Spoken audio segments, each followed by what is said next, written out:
Welcome back. This is part 2 of episode 6 of My Child Show. Before the break, we needed it. Yeah, so if you've not watched part 1, please go watch part 1, then come to part 2. We have Irene Njiru, who is a medical practitioner, sharing the story of her child. Before the break, alikuwa anatuambia about first trimester, second trimester, third trimester. Zote ni mashida. Like most part of it. And then we are at fourth trimester, which is postpartum. She's talking about kuchapa mtoto wa wiki. But anyway, let's continue with this story. Now we begin where you went for clinic first time after discharge when you went to see the pediatrician. How was that? Right. So went to see our doctor. Mm-hmm. That is Dr. Kilonzo. Mm-hmm. And we're really looking forward for good feedback from the doctor after the assessment and all that. Mm-hmm. So we went, we saw the doctor. Mm-hmm. But remember before then, you really insisted on me being like beating the child, the neonate, even before the baby was less than 28 days old. And I think some of my family members noticed there's a problem. Mm-hmm. My baby used to cry. Wow, the baby used to cry. And most of the time, he used to start crying at around 5 p.m. Mm-hmm. He cries the whole night till morning. So it's like we used to babysit na shifts. Like you have to sleep for 6 hours. The other person sleeps for this number of hours. I remember some of us are going to work. And sometimes as a mother, you can't even sleep when the baby is crying. It's so difficult. You just laying your head, but you can't even catch the sleep. So it was so hard even to even get the rest after delivery. And that continued for quite some amount of time. But I was, like, the family members were very supportive. So supportive. Actually, I got 100% support from everyone who was around me. Wow. From friends, from family. And so even recovery from the postpartum blues was so easy.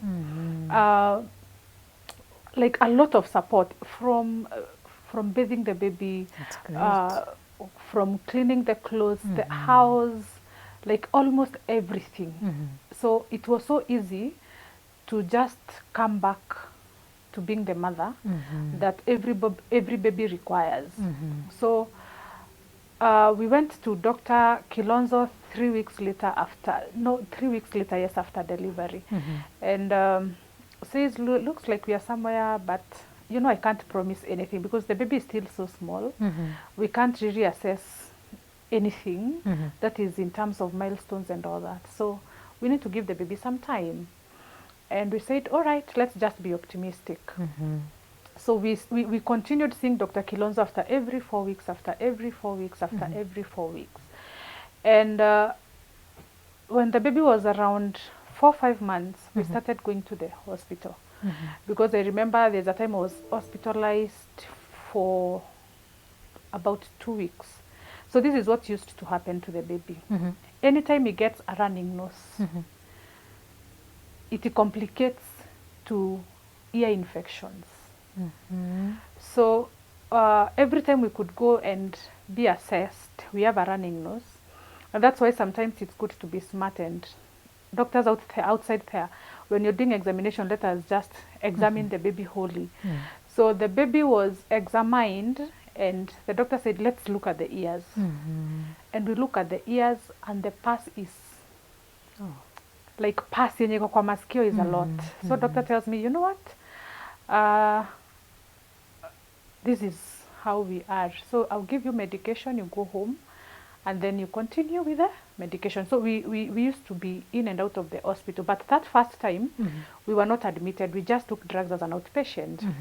Kidogo Irene, kuna mahali nimebaki kidogo. Hapa kwa postpartum depression, when you are experiencing that moment yenye umekasirika ama unaona mtoto amekuwa nuisance, unamchapa. How long did that last and how did you recover from it? That took around 4 months. Yes, it took around 4 months. I was angry at myself. I felt I was angry to everyone who was around me. And I felt if this baby gets cerebral palsy, it will be my fault. Because I failed to push the baby. I felt it is my fault. So every day when I remember the words of the doctor, I used to blame myself. I really concentrated on that it's my fault this baby will have this disability forever. So I used to really like hate myself.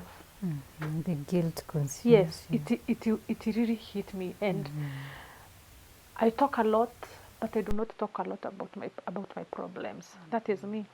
People know that I am a very talkative person, but about my issues, I don't. So I was dying from inside. So even people who were around me, they couldn't even understand me kabisa, what is happening and all that. So they could just imagine what is happening. And some felt that I do not want the baby. But I loved this boy. The boy was in my heart. So it took like 4 months, and I could take some drugs just to stabilize me kidogo kidogo. But sometimes from the denial fact that it's at siwezi pata, I used to skip even the medications. Were these prescriptive? Yes. I used to skip. Some I used to skip, especially if I do not have someone like to make sure that I have taken them. I used to, because I felt I am not sick, but you people think that I'm sick. But I used to beat that child. Huyo mtoto naye nilikuwa namchapa. Mtoto mdogo. Yes. So to kind hospital, we were discharged with the drugs. But now we used to get the recurrent respiratory tract infections.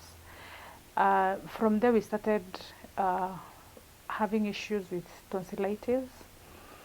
And every time the baby gets the running nose, we have to treat otitis media, that is now the ear infection, and we had to treat the throat infection, that is the tonsillitis. And it was so sad. Every time we could go to the hospital, and even the way the news are broken to you, you're strong, yes, but you feel that is not the way they were supposed to be. You know. So I remember when we first were told that the baby has tonsillitis, the doctor examined the baby. Most of the time, the father used to hold the baby during examination. So I would just stay. And then postpartum, my baby used to add a lot of weight. He really added weight. Because I remember when he was around 9 months, he was about 12-15 kgs. He really added weight. So even getting the veins to prick, hey, that was another thing. Ziko huko ndani. Yes. So the doctor examines the baby, and the doctor is like, oh, you know, in Kikuyu, gai shishina ginyamahira. Oh my. You know. And now you try to imagine. Remember, bado sija recover from the depression. Yes. So, how does pus look like to you? Whitish, disgusting. It's very disgusting, you know. So you imagine your baby has pus, huku, and you can't understand why. We are on exclusive breastfeeding, but how? And now the journey begins. So I said I'm going to seek for another opinion. So we went to another facility that I felt probably it's better than this. So we go there and we find Daktari, and the doctor sees us and tells me, you know what, I'm going to admit you. We give you antibiotics for a minimum of 3 days. So if the baby improves within 3 days, we go home. And you see, the doctor explained to me very well, maybe the cause and how to treat. So I signed in for an admission. No, that time I didn't even sign in for an admission. He suggested I get admitted. And I said no. Give me drugs, I go home. Nikaenda nyumbani. At night at around 11, 12, the baby starts spiking fevers. And I'm alone in the house. And I'm like, wah, na niliambiwa niadmitiwe, nikakataa. And that time I've been discharged with drugs to give intravenous. Like I feel I can nurse my baby from bed, from home. But no improvement. So I said, well, let me just go back. So we went back because I was fearing that the baby might converse in my hands. And now that becomes another story. I'll continue blaming myself for something that I could have prevented. So we go back to the hospital, and actually I found the doctor who we had seen during the day there with almost like going home because it was the end of the shift. So we go back and hey, Irene, say I told you. So I told you, Irene, to like let us admit the baby. Kamwambia sasa nimekubali, just admit the baby, I'm ready. So he admits, we go back, we go to the ward, we stayed there for 3 days and said, the baby is okay, we left. So we were discharged on oral antibiotics. So we were discharged on a Saturday. So we took the orals on Saturday in the evening and Sunday. Sunday fever zilienda mpaka 40. Yes. And I'm like, siwezi kana mtoto akona fever za 40. Back to the hospital. So we went back, and that time I remember the father was not in the house. He was in Naivasha and I'm in Nanyuki. So I went back to the hospital and told me, you know, Irene, kesi yako imenishinda. Let's just call a pediatrician. And I just requested him, can this pediatrician come and see my baby because we've had a journey with him. Can he just come and he said, okay. Akaitwa, akakuja, and we started. And the first test that we did was a urinalysis. Remember, mtoto ako less, hatujaanza hata mpaka weaning. So, daktari request for a urinalysis, and I'm like, okay, urinalysis. Mtoto kama huyu tunatoa urine aje? Sasa sifikiria kama, I'm not even thinking like I'm a dick. I'm just a mama from the village. So the nurse comes early in the morning, fixes a urine collector, and then leaves it, comes later, anatoa urine, takes it to the lab. So remember, we are still in the ward.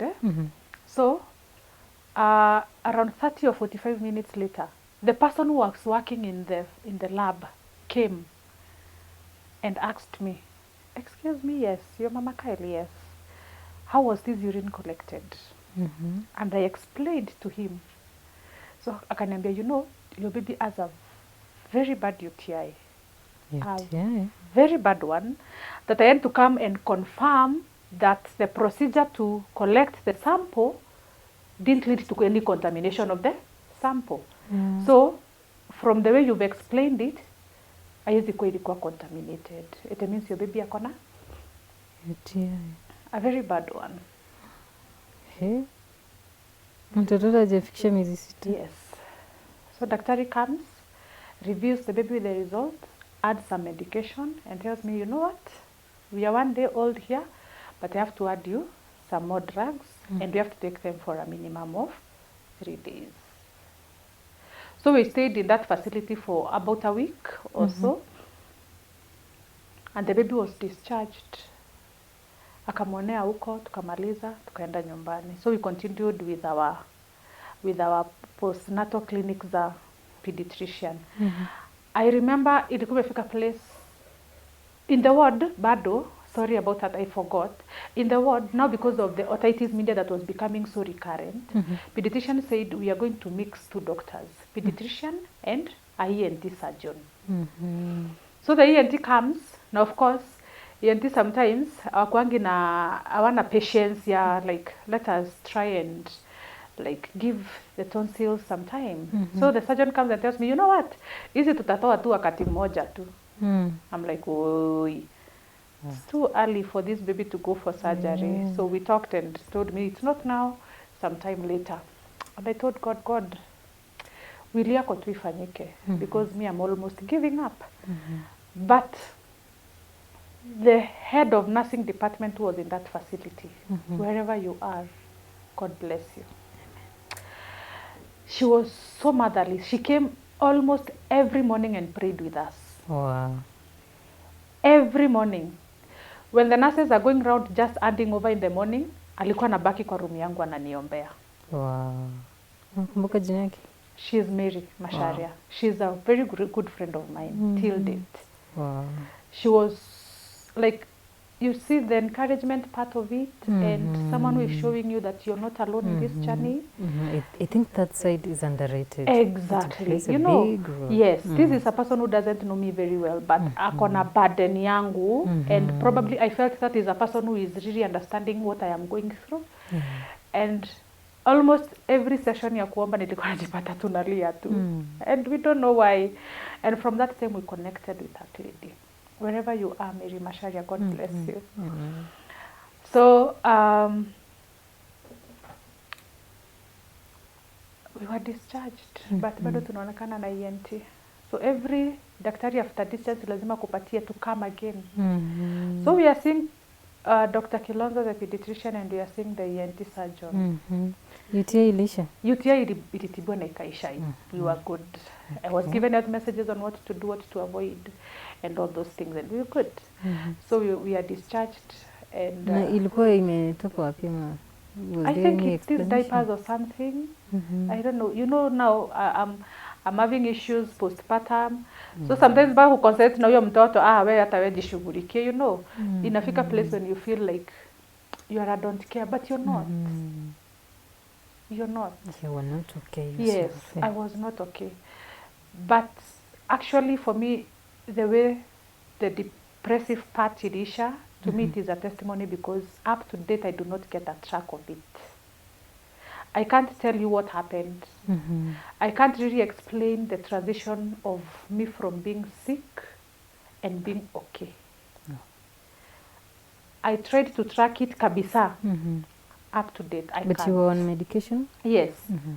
But if you please kasema, enough is enough. I'm not taking them. And at sometimes ilikuwa inafika pesa nirudishe kwetu tu, kama hutaki kunisupport nirudishe kwetu, lakini sikuni dawa. You know, but I think for me it is a testimony that we have a God who sometimes, even when we are not able to whisper a prayer, He can feel our pain and understand what we want to communicate with Him. And ilisha tu hivyo tu. I don't know how, but ilisha tu hivyo. So we continue seeing Dr. Njoroge, that is the surgeon, and Dr. Kilonzo. And at one point, sometimes we go, I remember there's a time we went to the ENT, the same time we are going to pediatrician. So we go to the ENT and tells me, you know what, I need you to go and bring me this X-ray. It was called, yes, nitakumbuka. I can't even remember. We wanted to check whether we have adenoids and tonsils. There's a name, parasnaso, something. And I was like, we are going, yes. Can I take it from anywhere? No. I'm going to send you to a consultant radiologist. You bring me the results. That is another extra cost. Yeah. Remember, I'm struggling financially. So I go to the consultant and charges me the amount she charged me for the X-ray, and we took back the results. So I'm seeing two doctors at the same time, and this is an additional. So ENT will write for me some drugs, the pediatrician will write for me some drugs, and still their test pending. So for me, there was a time I felt so overwhelmed, and I said, I can't manage this. I am tired. And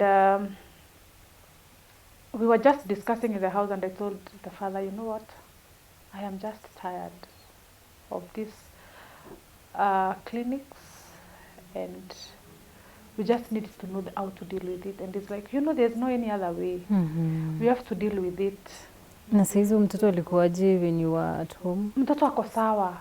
Na feel ndio yako sawa. So why are we doing this? So it reached a point whereby at around 4-5 mtoto akashikilia shingo, kaona ya nilienda kama sijaoga kwa daktari. Why lie? Nilienda kama sijaoga because I think sikuwa nimenotice, and then nikafika place like akili yako you fed your mind so much with the wrong information and you get to see the wrong information as the right one. Yeah. So when I saw that, I'm like, this has been happening and I don't know. Macho yangu inanidanganya, let me go to the pediatrician, let me go to Dr. Kilozo nimuulize, unaona kenye ninaona? I paid 3,500 for that. Wow. Wewe niambie kenye ninaona ni ukweli? Akaniambia yes, the baby is okay. Wow. Now at 5 months? Yes. So I remember we are now with Dr. Kilozo and Dr. Njoroge, and we went back to the before now the pediatrician confirms his. I said, you know, I'm using a lot of money because I was using almost 7,000 every 1 or 2 weeks with daktari, with those sessions and all that. So I said, I feel tired with these things. And I did something that sounds very crazy to people. I used to go to a church whereby the pastor used to teach us about sometimes faith means action.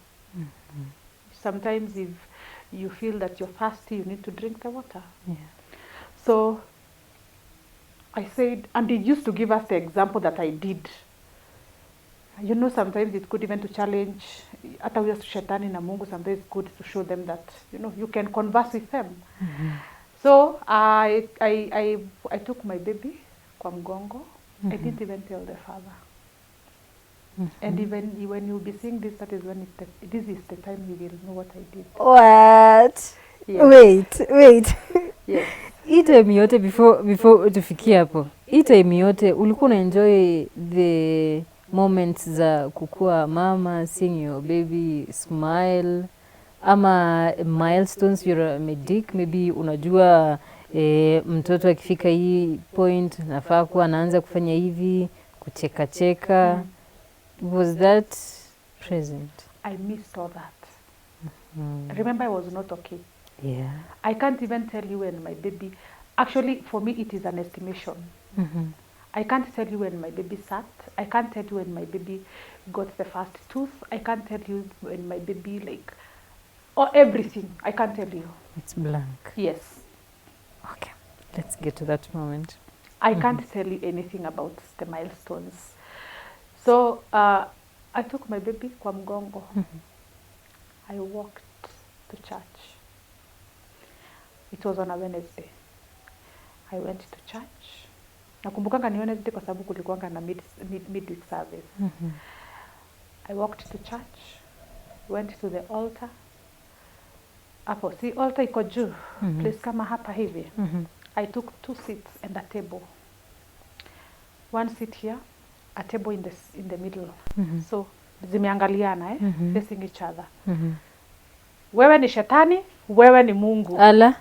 I want you to agree, huyu mtoto ni wa nani? And I left the baby on the altar and I left. What? Ukaacha mtoto kwa kanisa? Nikaacha mtoto kwa kanisa. Niko baba yake. Nikamwacha. And I went out, the children playing area, and I went to pray from there. Because I felt, for me this is quite overwhelming, and not everybody will understand what I am going through. So I told God, please, nitolee huu mzigo, because I feel it's too heavy for me. Nikaomba, nikatoa pesa yenye nilikuwa nayo, niliacha. Hakukuwa na mtu, anybody in the church, but the church was open. I left the money on the altar and left with my child after around 30 or 45 minutes of praying. Wow. I took my baby kwa mgongo tena. The funniest part, even after placing the baby on the altar, the baby never cried. That's weird. He didn't cry. Na saizi walikuwa miezi ngapi? 8 or so. The baby never cried. He was just okay. Like the way the baby is used to crying, and this crying now feels so bad. He didn't. Alitulia tu hapo kwa meza. Alitulia, imagine. Oh. Alitulia. So I am done. I took the baby and I said, this is a sealed deal. I am done. I will never go to visit any doctor. And that was the end. I never saw Dr. Kilonzo. I never saw the ENT surgeon. I never saw anyone. I just continued with the postnatal, the immunization schedule. They said, I'm going to employ faith and I'm not going to do anything. You just talk to God. Yes. Why? At 13 months, because I remember that was exactly the time. That one I remember very well, because I went to look for a job when I was carrying the baby. And they gave me the job. We go and meet now with Dr. Kilonzo. He's like, where? Ulitoroka. What happened? Maybe Dr. That is a story for another day. Wow. So we meet with Dr. Kilonzo, the same facility, and till date we are good friends. Wow. With the doctor. So we continued. After some time, I moved from Nanyuki to Nyeri. Another problems began. Oh. So that time, my child is around almost 2 years or something. So kuanzia hapa 8 months penye uliambia Mungu na shetani waamue. Hatukwenda hospitali tena. Until now 2 years. Yes. So we went there. I think the weather was not so friendly. The baby starts coughing. Sisi ni madaktari. Nipatie hii dawa. Nipatie dawa si. Not going to the hospital. So the cough became too much that the baby used to wake up at night, sit down and cough, then go back and sleep. Can you imagine the situation, the scenario? Eh? The baby wakes up, sits down. Najua amelala bado, coughs and goes back. And we said, well, so we just get an opinion from maybe a pediatrician. So we go to Nyeri. Another doctor's plaza, and I met Dr. Agatha. Dr. Agatha, my good friend. So Dr. Agatha sees the baby and tells me, you know what, Irene, your baby has asthma.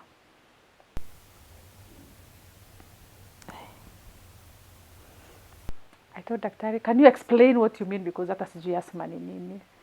Like, you know, it sounds so bad that you can't connect. Aje, asthma. Though the father is asthmatic, but I didn't see that coming. Actually, even with the coughing and all those things, I never saw asthma coming. So she listens to the chest and tells me, Irene, you know what? At home, do you have history of asthma? And the father says, actually, Dr. I'm asthmatic. Tells me, you've made the diagnosis very easier for me. So we are put on inhalers. And now the work was here. Every time he coughs, that is when you give the inhaler. So ni kama unafuatana na mtoto tu. Akikough, you're there. Akikough, you're there. You know? So we gave the inhalers for quite some time. But I felt probably it is the weather. My mom just told me, you know, our mothers, they are ni nurses wako na PhD, my friend. So Wajaenda class. Yes. My mom told me, why do I have a feeling that it is the weather that is affecting that child? Because I was staying in Othaya. And Othaya is quite cold. Why don't you think of moving this child to a more friendly environment where the baby just plays and, you know, away from cold? And we moved again to Embu. So we go there. Within 1 month, the baby is not coughing. Wow. Imeisha. We've stopped using the inhalers. So we continued after 3 years. Takes the baby to the school, but I was so anxious that still the cerebral palsy part is still in my mind 3 years later. Because I felt nikimpeleka shule anaweza kuwa ashiki anything. That school was so supportive. I never gave them the story, but I used to do follow-up for my child every week. How is he performing in class? How is he relating with others? Is he able to hold the pen well? Like, I used to do a follow-up ya ukweli. So, and I think that is where everything turned when he went to school and I was told everything is okay. Mm-hmm. The only thing that was left is that he's a very silent man. Mm-hmm. Very silent. And to me that used to, like a mother, unataka katoto kenye pa mastori. Mom, sasa mama leo, yake ni mama wa mom. kuongea. Yes. Mom, hivi. That is what I was looking forward into. But now my child used to sit at the same place. Mm-hmm. I don't understand why. So I said, let me look for a person who understands children in a better way. And so I went to a certain school. I will not mention her because we are not so close. Okay. And I explained to her how I feel about the situation ya mtoto wangu. They told me, that is my favorite. That like, those are the things that I love handling. Bring him. And I said, good. Nikampeleka shule. Sahi mtoto wangu ni kasuku. Ah. Wow. My son never used to talk. My son never used to like even express himself. And the school used to call us for academic inaitwa nini? Assessment. Yes, yes. And I remember one time the teacher calls us for a meeting with the child. And you know, the teacher tells me, you know what? I have a complaint. What is the complaint? Your child is fighting a lot. Your child is annoying me. I laughed. I stood up and I said, I laughed. And it says like, what is wrong with you, Irene? I'm trying to complain to you about your child and you're here so happy. Yeah. And now I explained the whole story to her. Wow. And she was like, wow. Sasa imeacha kuwa shida. Yes, Tunataka kukuwa complain. shida, you know. But now I have to talk to the child and make him understand that in class you do not have to make noise. If you need to talk about something, raise your hand, explain to the teacher what you want, and all those things. Till today, I thank God for each and every process. Wow. Yes. Wow. So what a story. the journey has taught me to be a nurse who really gives care and takes care of the patient regardless of who they are. Yeah. Every person has a very unique story. They need the support. Every mother, ukweli wewe ni mama wa mtoto wa kwanza, wa pili, wa kumi. There's still a lot of things that you need to be supported in. So that was my game changer in terms of career. And I think with the feedback that I get from the mothers, there's nothing that is so satisfying than even the feedback that I get. You know, even when the patient comes and says in the facility, you know, nimetumwa nione Irene. You know, nimeambiwa nikuje, nimetumwa na rafiki yangu nataka nasa naitwa Irene. You know, it's just so good. Even the previous places I was working, I remember there's a patient who could never be, the baby would never be immunized by anybody else apart from Irene. And those are the things that I said, it's good I went through what I went through, yes. Because we have to change how people view the healthcare workers. We need to change. And the change, you know, will start with me. How I talk to those mothers. How I prepare them for delivery. How I talk to them when the child is not okay. How do I give a family conference about maybe a chronic illness to the child, about the child. Maybe, you know, you understand, the way you handle the whole thing really will matter to them, because people say, I can forget what you told me, but I will never forget how it made me feel. You know, so if I made someone feel loved and someone who cares about you and someone who is ready to assist you, then there's nothing so good more than that. And that was my whole story. Thank you so much for sharing You're the welcome. story of your child. Wow. Hey, ingine ni kama movie. Yani, it's amazing that now you talk of your son, that he's now okay. Yeah. He's just a normal 6-year-old. Yes. And doing well in school. Wow. So hizo vitu zingine ulikuwa worried about aziko. Milestones amehit. Aziko. Wow. Yes, and for mothers out there, pray for your children, pray for their destinies. And the devil is always at work. Always connect your child with Christ. That is the most important thing. Thank you. Yes. Thank you so much. Now, before we finish, I want to ask you something. Many times when you hear of these stories zenye mtu alipitia experience ingine mbaya, anaachwa na trauma. Ukifikiria kitu kama hiyo tena, unafeel unashtuka. Wewe imekuaffect your life right now in regards to kukua na mtoto, maybe a newborn, to hiyo time toddler age, ama kiwa 2 years kama vile wako alikuwa na hizo mashida. Are you scared when you think of doing that again? To be sincere, I'm scared every day. Every day. Wow. Kila mtu anajua process yenye watu hufanya ndio wapate mtoto. I fear getting pregnant. God, I do. Wow. Yes. I have found myself crying with patients because sometimes we find, I remember there's another friend of ours who is a pastor in Embu. They come to give birth to their child, and now complications started for both the mother and the baby. And they'd lost a child exactly 1 year.